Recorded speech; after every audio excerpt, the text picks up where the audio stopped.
اعوذ باللہ من الشیطان الرجیم الحمد للہ رب العالمین والصلاة والسلام علی اشرف المرسلین سیدنا و نبینا محمد وعلی آلہ و اصحابہ و ازواجہ و ذریاتہ و اہل بیتہ اجمعین ومن ومن تبعہ بإحسان الی یوم الدین اللہم اجعلنا منہم یا رب العالمین آمین یا رب اما بعد فاعوذ باللہ من الشیطان الرجیم بسم اللہ الرحمن الرحیم رب اشرح لی صدری ویسر لی امری واحلل عقدۃ من لسانی یفقہوا قولی آمین یا رب۔ السلام علیکم ورحمۃ اللہ وبرکاتہ۔ سورہ مریم،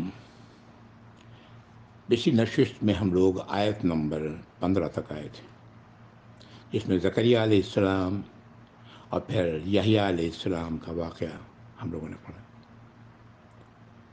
جس دن یحییٰ علیہ السلام پیدا ہوئے وہ دن سلامتی کا تھا، جب ان کی موت واقع ہوئی وہ دن سلامتی کا تھا، اور جب وہ سلامتی میں رہے اور جب وہ دوبارہ اٹھائے جائیں گے وہ پھر سلامتی میں ہوں گے۔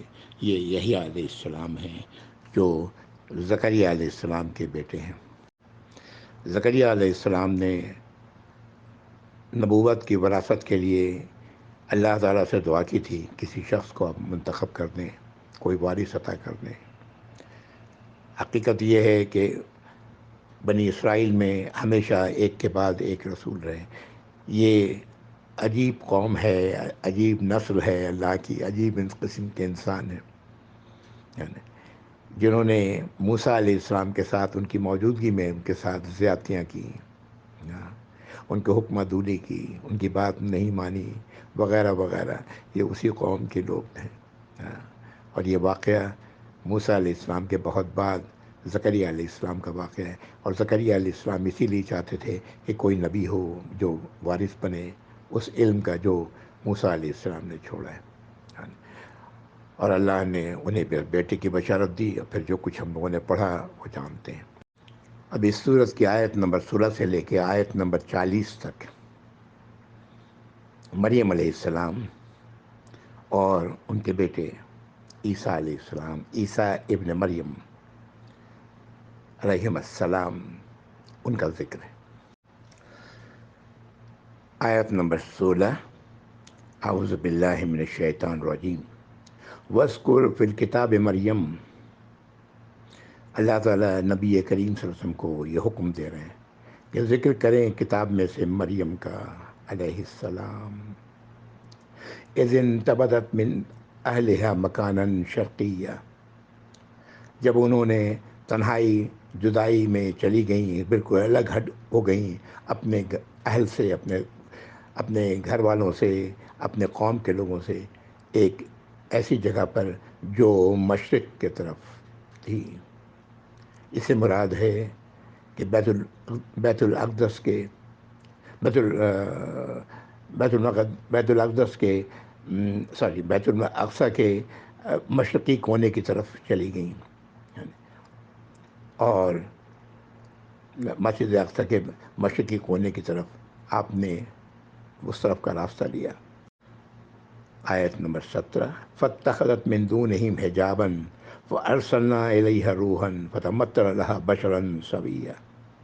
اللہ تعالیٰ فرما رہے ہیں کہ ان سب سے انہوں نے وہ پردے میں چلی گئیں، اپنے قوم کے لوگوں سے اور عزیز و اقربا سے پردے میں چلی گئیں، تو ہم نے بھیجا، اللہ تعالیٰ فرما رہے ہیں ہم نے بھیجا ان کی طرف ایک روح کو اپنے پاس سے، جنہوں نے ایک انسان کی شکل اختیار کی ہوئی تھی پوری کی پوری، یعنی اللہ کی طرف سے کوئی فرشتہ ان کے پاس آئے، غالباً جبریل علیہ السلام، جو انسانی شکل میں، پوری انسانی شکل میں ان کے پاس آئے۔ یقیناً یہ بات، یہ کلام، اس کلام میں اللہ تعالیٰ اس وقت کا ذکر کر رہے ہیں جب مریم علیہ السلام بڑی ہو چکی ہیں، یعنی اور وہ مکمل طور پر اپنے آپ کو پردے میں رکھنے کے لیے بیت المقدس کے شرقی کونے میں چلی گئیں، مشرقی کونے میں چلی گئیں، تو اللہ نے فرشتہ بھیجا انسانی شکل میں۔ جب یہ فرشتہ ان کے سامنے آتا ہے اس تنہائی کی جگہ پر، تو مریم علیہ السلام فرماتی ہیں، آیت نمبر 18، قالت انی اعوذ بالرحمن منک ان کنت تقیہ، فرماتی ہیں کہ بے شک میں پناہ لیتی ہوں رحمان کی تم سے، اگر تم اللہ سے ڈرنے والے ہو، اللہ کی سزا سے ڈرنے والے ہو، اس لیے کہ وہ تو انہیں ایک انسان سمجھ رہی ہیں، انسانی شکل میں وہ آئے ہیں۔ وہ فرشتہ جواب دیتے ہیں، قال انما انا رسول ربک لأہب لکی غلاما زکیہ، انہوں نے کہا بے شک میں رسول ہوں، فرستادہ ہوں تمہارے رب کی طرف سے، تاکہ تمہیں عطا کروں ایک لڑکا جو پاک باز ہو، ایک پاکیزہ لڑکا تمہیں عطا کروں۔ یہ آیت نمبر 19 تھی۔ آیت نمبر 20، قالت ان یکون لی غلام لم یمسسنی بشر ولم اک بغیہ، فرماتی ہیں کہ کیسے ہوگا مجھے کوئی لڑکا جبکہ مجھے کسی مرد نے ہاتھ بھی نہیں لگایا، اور نہ میں سرکشی کرنے والی ہوں، اور والیوں میں سے ہوں، سرکشی کرنے والی ہوں۔ یہ آیت نمبر 20 تھی۔ غور کریں، اس ایک جملے میں تمام باتیں ظاہر ہو جاتی ہیں کہ اب فرماتی ہیں مریم علیہ السلام کہ مجھے لڑکا کس طرح ہو سکتا ہے، مجھے کسی انسان نے ہاتھ بھی، کسی مرد نے ہاتھ بھی نہیں لگایا، اور نہ میں کوئی سرکشی اختیار کرنے والی ہوں کہ تمہارے ساتھ کوئی بدکاری کا کام کروں، نعوذ باللہ۔ ظاہر ہے وہ تو انسان سمجھ کے یہ بات کہہ رہی ہیں۔ آیت نمبر 21 میں فرشتے کا جواب ہے، قال کذالک، اس نے کہا کہ ایسا ہی ہونا ہے، قال ربک هو علی حی، اور فرمایا کہ تمہارے رب کے لیے بہت معمولی، بہت ہی حقیر بات ہے، بہت ہی چھوٹی بات ہے، وَلْنَجْعَلَهُ آیَةً لِلنَّاسِ وَرَحْمَةً مِنَّا وَكَانَ أَمْرًا مَقْضِيًّا، یہ اللہ کی طرف سے یہ بات کا، تاکہ اللہ تعالیٰ فرما رہے ہیں تاکہ ہم اس بچے کو نشانی بنا دیں لوگوں کے لیے، اور رحمت بنا دیں اپنی طرف سے، اور اللہ کا حکم، میرا حکم تو وہ ہے جو پورا ہو جانے والا ہے، یہ فیصلہ کر دیا گیا ہے، ایسا ہی ہوگا۔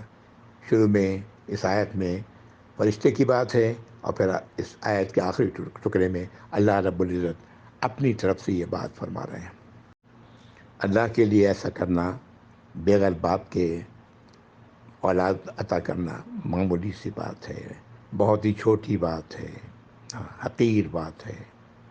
اللہ تعالیٰ نے آدم علیہ السلام کو پیدا کیا، نہ ان کے باپ تھے، نہ ان کی ماں تھی۔ حوا علیہ السلام کو پیدا کیا آدم علیہ السلام سے پیدا کیا، اور عیسیٰ علیہ السلام کو پیدا کیا مریم علیہ السلام سے، جن کے کوئی باپ نہ تھے، اور تمام انسان باپ اور ماں سے پیدا ہوتے ہیں۔ سبحان اللہ، اللہ کی عظمت پر غور کریں، سبحان اللہ، سبحان اللہ یا رب۔ آیت نمبر 22، فَحَمَلَتْهُ فَانْتَبَذَتْ بِهِ مَكَانًا قَصِيًّا، اور انہیں حمل ہو گیا، وہ بیٹا جو عیسیٰ علیہ السلام پیدا ہونے والے تھے ان کے حمل میں آ گیا۔ ہاں، تو انہوں نے جدائی اختیار کی، تنہائی اختیار کی، ایک ایسی جگہ پر جو بہت دور کی تھی، یعنی وہ حمل کے ظاہر ہونے کے بعد وہ کہیں بہت دور کی جگہ پر چلی گئیں۔ آیت نمبر 23، اب جب ان کو وضع حمل ہونے والا ہے تب کا یہ واقعہ ہے۔ أجاها المخاض إلى جذع النخلة فأجاها المخاض إلى جذع النخلة قالت يا ليتني مت قبل هذا وكنت نسيا منسيا، وہ درد پیدائش کے وقت جو تکلیف ہوتی ہے، درد زا جسے کہتے ہیں عورت کو، جب وہ تکلیف ہونی شروع ہوئی تو اس وقت ایک کھجور کے تنے کے پاس وہ پہنچی، اور انہوں نے کہا کہ مریم علیہ السلام نے، ہائے میری خرابی، میں مر چکی ہوتی اس سے پہلے، اور ہو جاتی نسیم منسیہ، یعنی ایسی شے جس کو لوگ بھول چکے ہوں گے ہوتے، یہ ہو جاتی۔ یہ وہ کیفیت تھی اس وقت جب درد ذہ شروع ہوا آپ کو، مریم علیہ السلام کو۔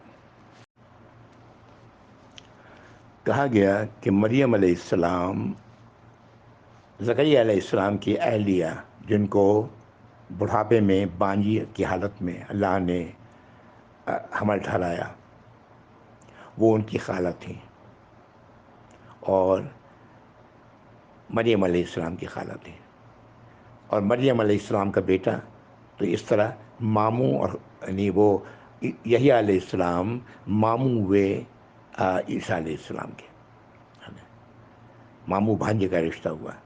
یہ بھی کہا گیا کہ یہ دونوں خالہ زاد بھائی تھے، واللہ عالم۔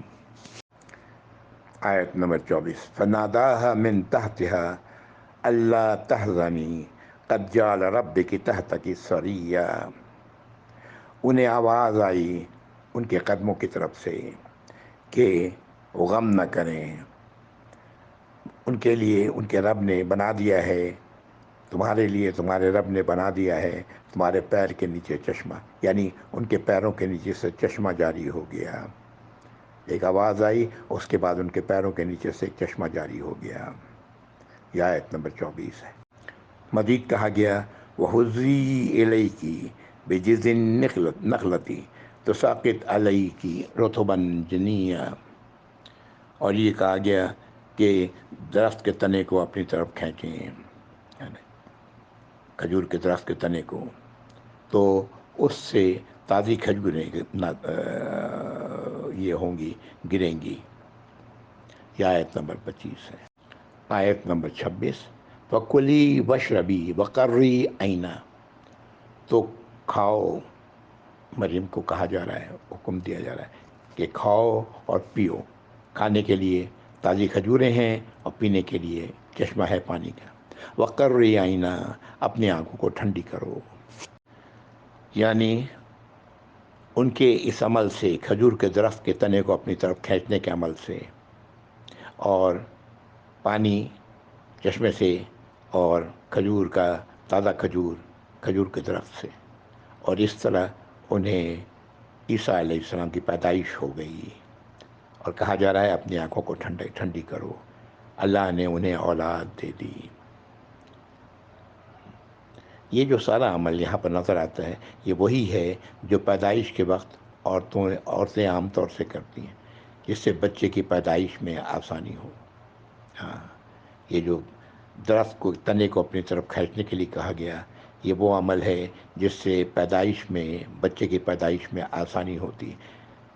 جو مائیں ہیں وہ اس بات کو اچھی طرح سمجھ سکتی ہیں۔ اس آیت کا اگلا ٹکڑا 26 کا، آیت نمبر 26 کا، وَإِمَّا تَرَيِنَّ مِنَ الْبَشَرِ أَحَدًا فَقُولِي إِنِّي نَذَرْتُ لِلرَّحْمَٰنِ صَوْمًا فَلَنْ أُكَلِّمَ الْيَوْمَ إِنسِيًّا،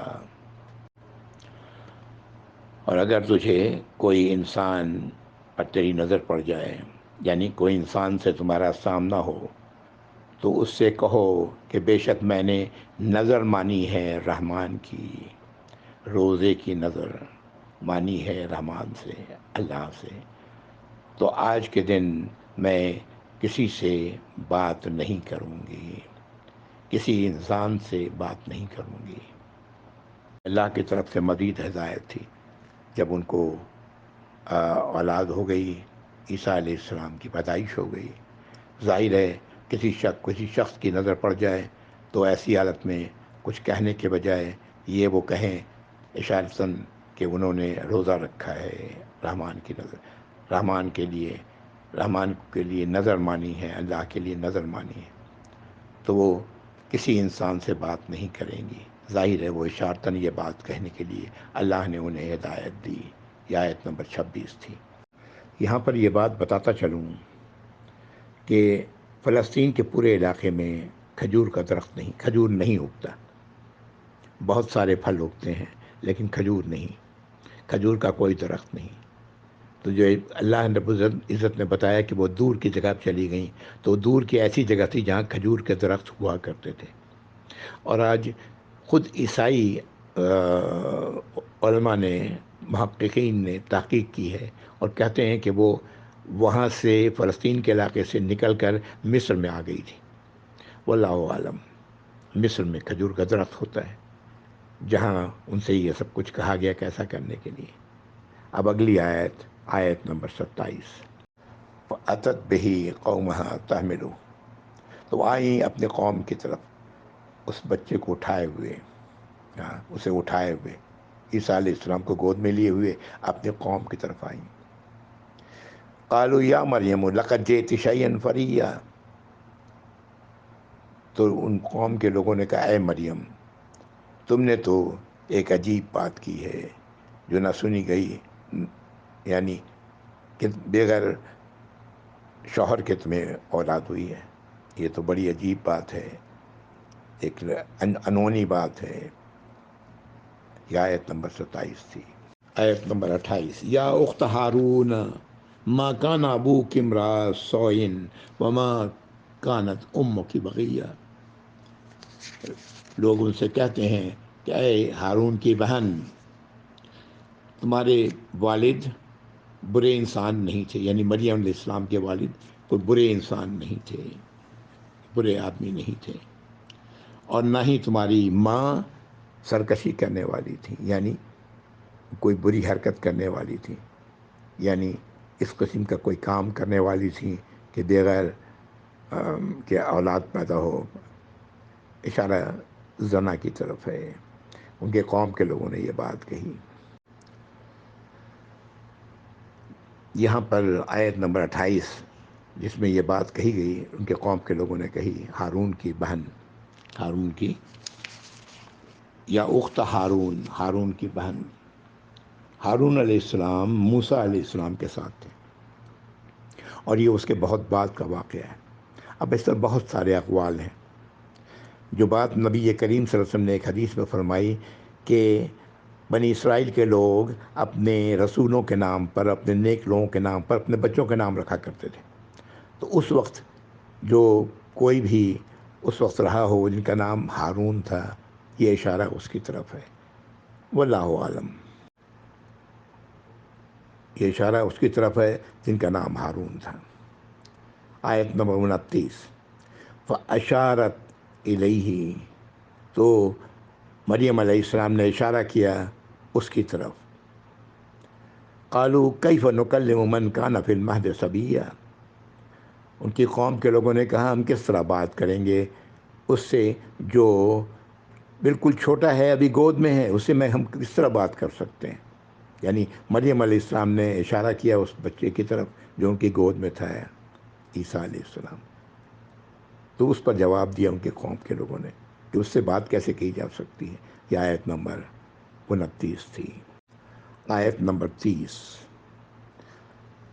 عیسیٰ علیہ السلام اس حالت میں جواب دیتے ہیں جب وہ بالکل چھوٹے اور مریم علیہ السلام کی گود میں دودھ پیتے بچے ہیں۔ قال انی عبداللہ، انہوں نے کہا کہ بے شک میں اللہ کا غلام ہوں، اللہ کا عبد ہوں۔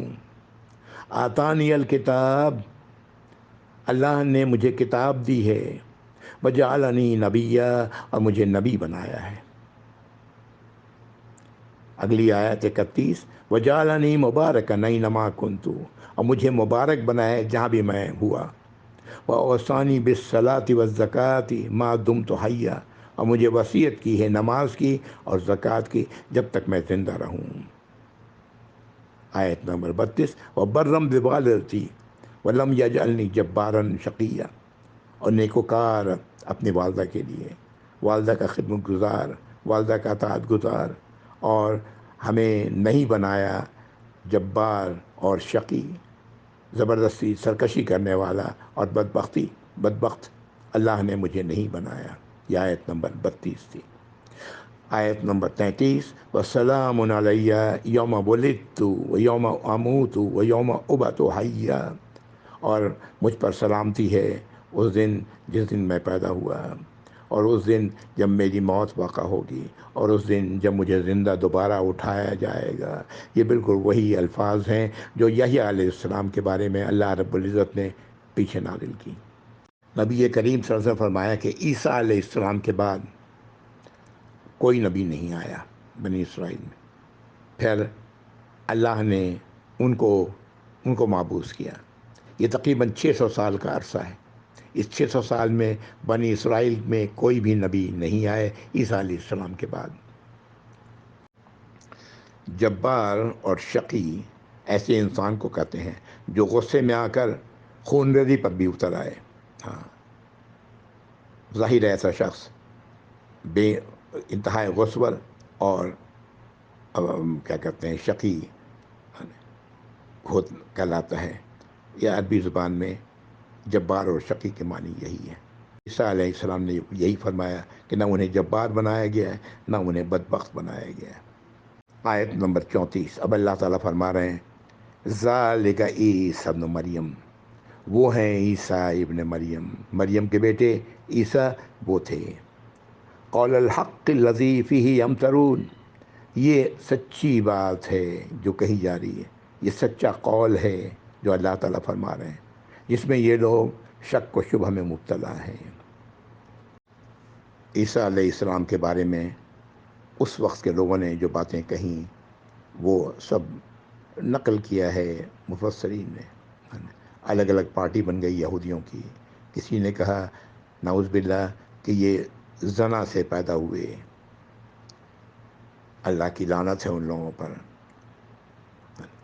کسی نے کہا کہ یہ اللہ کے بیٹا ہے، کسی نے کہا یہ تین اللہوں میں سے ایک ہے، تین الہوں میں سے ایک ہے۔ نعوذ باللہ ثم نعوذ باللہ۔ اللہ کا اشارہ اسی طرف ہے کہ جس میں وہ لوگ شک میں مبتلا ہو گئے۔ سچی بات تو یہ ہے کہ عیسیٰ ابن مریم وہ تھے جس کا ذکر اللہ تعالیٰ نے آیت نمبر 33 تک میں کیا ہے۔ آیت نمبر 35 میں ایسے لوگوں کے بارے میں اللہ تعالیٰ فرما رہے ہیں جو اس وقت شک و شبہ میں مبتلا ہوئے تھے۔ ما کان للہ ان یتخذ من ولد، اللہ کے لیے تو ہرگز نہیں ہے کہ وہ اللہ کا کوئی بیٹا ہو، سبحانہ، وہ تو تمام عیب اور کمزوریوں سے پاک ہے۔ اللہ کو بیٹے کی حاجت نہیں، یہ تم ہو جسے بیٹوں کی حاجت ہے۔ انسان ہوتا ہے جو اس اولاد کی حاجت رکھتا ہے، اللہ تعالیٰ ان تمام حاجات سے پاک ہیں۔ اذا قضى امرا فانما يقول له کن فیکون، جب اللہ تعالیٰ کسی بات کا فیصلہ کرتے ہیں تو کہتے ہیں، فرماتے ہیں کہ ہو جا، اور وہ ہو جاتا ہے۔ یہ آیت نمبر 35 ہے۔ یہاں سے یہ بات ظاہر ہوئی کہ عیسیٰ علیہ السلام کی پیدائش کلمہ کن سے ہوئی ہے۔ اللہ کے کن کہنے پر ہو جا ہو گئی۔ یہاں پر یہ بات بھی غور کریں جو اکثر ہم لوگ جس کے بارے میں غلط فہمی میں مبتلا ہیں، ہم یہ سمجھتے ہیں کہ اللہ نے کن کہا اور فوراً ہو گیا۔ یہ عیسیٰ علیہ السلام کی پیدائش 9 ماہ میں ہوئی۔ 9 ماہ جیسے عام بچے ماں کے پیٹ میں رہتے ہیں، اسی طرح آپ کی پیدائش ہوئی۔ اب اشارتاً اللہ تعالیٰ نے پیچھے بتا دیا کہ جب حمل ظاہر ہونے لگا تو دور کی جگہ پہ چلی گئیں، ایک ایسی جگہ پہ چلی گئیں جہاں کھجور کا درخت ہوتا تھا، اور پھر وہ اس دور حمل کی پیدائش کے بعد اس دور کی جگہ سے واپس آئیں۔ یہ سارا سفر اللہ نے ان سے کیسے طے کروایا، اللہ بہتر جانتے ہیں۔ تو اللہ کا کہنا کن، اللہ کا کن اللہ کے قانون کے پابند ہے۔ وہ اسی طرح ہوتا ہے جیسے اللہ نے قانون بنایا ہے۔ قانون یہی ہے کہ ماں کے پیٹ میں بچہ ایک خاص مدت تک رہتا ہے قبل اس کے کہ وہ اس کی پیدائش ہو، اور ایسا ہی ہوا عیسیٰ علیہ السلام کے ساتھ بھی۔ اب آیت نمبر 36، عیسیٰ علیہ السلام پیدا ہو گئے، پھر عیسیٰ علیہ السلام بڑے ہو گئے اور اپنی جوانی کو پہنچ گئے۔ اب وہ یہ آیت ان سے ہی وہ فرما رہے ہیں وَإِنَّ اللَّهَ رَبِّي وَرَبُّكُمْ فَاعْبُدُوهُ۔ اللہ تعالیٰ یہود سے، اپنی قوم سے فرماتے ہیں کہ بے شک اللہ میرا رب ہے اور تم سب کا رب ہے، تو اسی کی عبادت کرو، اسی کی اطاعت کرو، اسی کی فرما برداری کرو۔ اس کی نافرمانی سے بچو، فعبدو، اسی کی فرما برداری کرو. ھذا صراط مستقیم، یہی ہے سیدھا راستہ. جو ہم سیدھا راستہ صراط مستقیم مانگتے ہیں سورۃ الفاتحہ میں، تو سیدھا راستہ یہی ہے جو انعام یافتہ لوگوں کا ہے کہ اللہ کی اطاعت اور فرما برداری کی جائے. اللہ نے جن باتوں کا حکم دیا ہے ان پر عمل کیا جائے، جن باتوں سے روکا ہے ان سے رکا جائے. اسی طرح نبی کریم صلی اللہ علیہ وسلم کے بارے میں اللہ نے کہا کہ اطاعت کرو رسول کی، تو رسول کی اطاعت بھی اسی طرح ہوگی. جن باتوں کا حکم دیا ہے صلی اللہ علیہ وسلم ان باتوں پر عمل کیا جائے گا، جن باتوں سے روکا ہے ان سے رکا جائے گا. یہی اللہ کی اطاعت ہے اور اسی کا نام صراط مستقیم ہے. آیت نمبر 37. فاختلف الاحزاب من بینہم. اللہ تعالیٰ فرما رہے ہیں کہ ان کے گروہوں نے آپس میں اختلاف کیا. آپس میں یہ اختلاف کیا تھا میں بتا چکا آپ کو. کسی نے کہا کہ یہ ولد زنا ہے، کسی نے کہا اللہ کا بیٹا ہے، کسی نے کہا اللہ تین الہوں میں سے ایک الہ ہے، اور نعوذ باللہ یہ سب. تو اللہ تعالیٰ فرما رہے ہیں کہ انہوں نے اختلاف کیا. فویل للذین کفروا من مشہد یوم عظیم. تو اللہ تعالیٰ فرماتے ہیں تباہی ہے ایسے لوگوں کے لیے جنہوں نے انکار کیا اس بات کا جو اللہ نے نازل کیا اس دن جب سب لوگ، اس بڑے دن جب سب لوگ حاضر ہوں گے، یعنی قیامت کے دن. ان لوگوں کے لیے تباہی ہے اس دن. یہ تباہی کیا ہے؟ اللہ کی سزا، جہنم، جنت سے محرومی.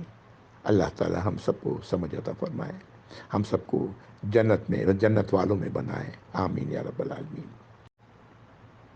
ایک موقع پر نبی کریم صلی اللہ علیہ وسلم نے فرمایا کہ جو انسان اس بات کی گواہی دے کہ اللہ ایک ہی ہے، اللہ ہی اکیلے الہ ہیں، اس کے سوا عبادت کے لائق کوئی اور نہیں، اس کے سوا فرما برداری اور اطاعت کے لائق کوئی نہیں، اور یہ کہ محمد صلی اللہ علیہ وسلم اللہ کے غلام اور رسول ہیں. عبد ہیں، عبد کے معنی غلام ہوتا ہے، اللہ کے غلام ہیں اور رسول ہیں. اور یہ کہ عیسیٰ علیہ السلام اللہ کے غلام تھے اور اس کے پیغمبر.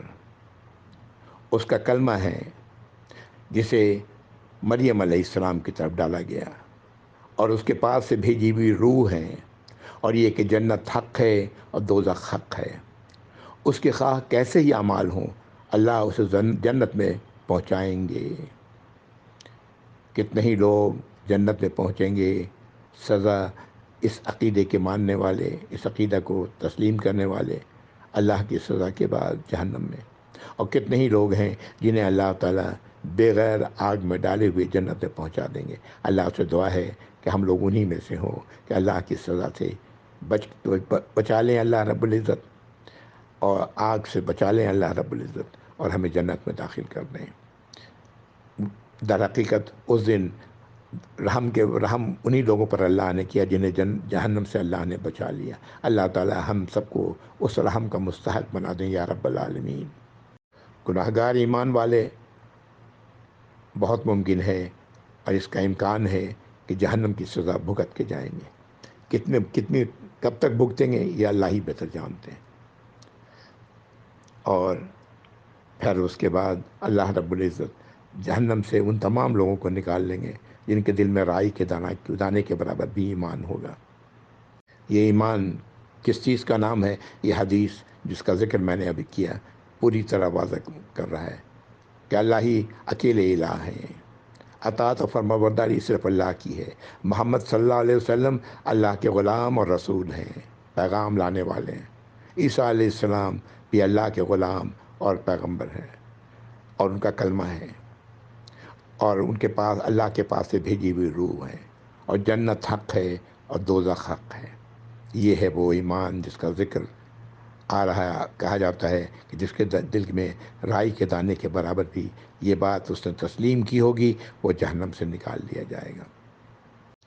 اگلی آیت 38. اب یہ اس میں ذکر ہے وہی قیامت کے دن کا، حشر کے دن کا. اسمع بہم و ابصر یوم یاتوننا لیکن الظالمون اليوم فی ضلال مبین. اللہ تعالیٰ ان سب کو بہت زیادہ سننے والے ہیں، بہت زیادہ دیکھنے والے ہیں، اور وہ دن جب سب آئیں گے ہمارے پاس کیا ہوگا؟ لیکن وہ دن ظالموں کے لیے وہ دن بہت ہی زیادہ برا، بہت ہی زیادہ گمراہی، کھلی کھلی گمراہی والا ہوگا. یعنی وہ لوگ جو اللہ کے نافرمان ہوں گے ان کے لیے وہ دن بڑا تباہی کا ہوگا. آیت نمبر 38. آیت 39. وانذرہم یوم الحسرۃ اذ قضی الامر. اور آپ صلی اللہ علیہ وسلم کو اللہ تعالیٰ فرما رہے ہیں انہیں خبردار کریں وہ حسرت کے دن سے جب فیصلہ کر دیا جائے گا معاملات کا. وہم فی غفلۃ، اور وہ لوگ ابھی غفلت میں پڑے ہوئے ہیں. وہم لا یؤمنون، اور اس پر وہ لوگ ایمان نہیں لا رہے ہیں.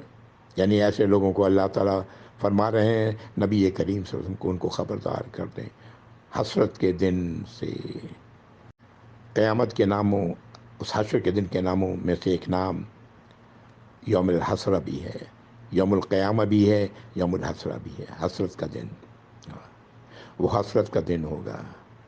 اس لیے حسرت کا دن ہوگا کہ وہاں لوگوں کو دکھا دیا جائے گا کہ اگر وہ اچھے عمل کرتے تو یہ تمہاری جگہ ہوتی جنت میں، اور یہ تمہارے برے اعمال کے نتیجے میں یہ تمہارا آج ٹھکانہ ہے جہنم میں. اسی طرح ایمان والوں کو دکھا دیا جائے گا کہ تم نے اللہ نے تمہیں بچا لیا اس گھر سے جو جہنم میں تمہارے لیے تھا، اس ٹھکانے کا جو جہنم میں تمہارے لیے تھا، اور یہ ہے تمہارا ٹھکانہ جنت میں. سبحان اللہ. غور کریں کتنی حسرت میں وہ لوگ ہوں گے جن کو دکھایا جائے گا جنت کا ٹھکانہ، اور وہ داخل کیے جائیں گے جہنم کے ٹھکانوں میں. اللہ رب العزت محفوظ رکھیں یا رب العالمین ان تمام لوگوں کو جو لا الہ الا اللہ محمد رسول اللہ کہنے والے ہیں اور دھوکے میں پڑے ہوئے ہیں، اللہ کی نافرمانیاں کر رہے ہیں، اللہ کے خوف سے بالکل بے پرواہ ہیں، جھوٹ بولتے ہیں، وعدہ خلافی کرتے ہیں، امانت میں خیانت کرتے ہیں، اور جب ان کی توجہ دلائی جاتی ہے ان چیزوں پر تو وہ جھگڑ پڑتے ہیں. ہاں، کہتے ہیں میں تو جی ایمان والا ہوں، میں محمد کی امت ہوں، جنت میں جاؤں گا صلی اللہ علیہ وسلم. جنت ایسے ملنے والی نہیں. جنت انہی لوگوں کو ملے گی جو اللہ کی فرمانبرداری کرنے والے ہوں گے، اللہ کی اطاعت گزاری کرنے والے ہوں گے. اللہ ہم سب کو ایسا بنا دیں یا رب العالمین، آمین. آیت نمبر 39 تھی، اور آیت نمبر 40 جہاں پر آ کر عیسیٰ علیہ السلام کا واقعہ مکمل ہو رہا ہے سورہ مریم میں. اِنَّا نَحْنُ نَرِثُ الْأَرْضَ وَمَنْ عَلَيْهَا وَإِلَيْنَا يُرْجَعُونَ. اللہ تعالیٰ فرما رہے ہیں کہ ہم ہی ہیں جو وارث زمین کے اور جو کچھ اس پر ہے، اور سب کو ہماری طرف ہی لوٹنا ہے. یعنی یہ زمین تو اللہ کی ہے، تو جس کی ملکیت ہے اسی کے پاس جائے گی نا، اور جو کچھ اس پر ہے وہ سب تو اللہ کا ہے. ہم سب اللہ ہی کے ہیں، تو ہم سب کو اللہ ہی کے پاس واپس جانا ہے، اور یہ سب کچھ اللہ کی ملکیت جیسے تھی ویسے ہی رہے گی. کاش کہ یہ بات ہم لوگ سمجھ سکیں کہ ہم سب اللہ کے غلام ہیں، صرف اور صرف اللہ کے غلام ہیں. اللہ کی اطاعت و فرمانبرداری ہی ہمارا اصل کام ہے. اگر ہم یہ نہیں کریں گے تو تباہی ہے. اللہ تعالی ہم سب کو ان باتوں کی سمجھ عطا فرمائے.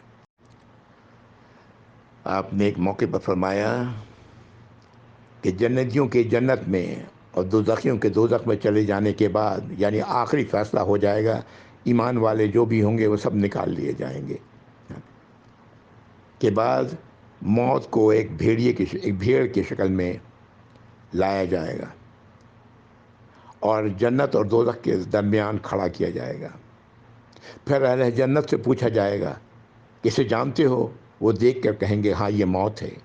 دوزخیوں سے بھی یہی سوال ہوگا، وہ بھی یہی جواب دیں گے ہاں اب یہ موت ہے.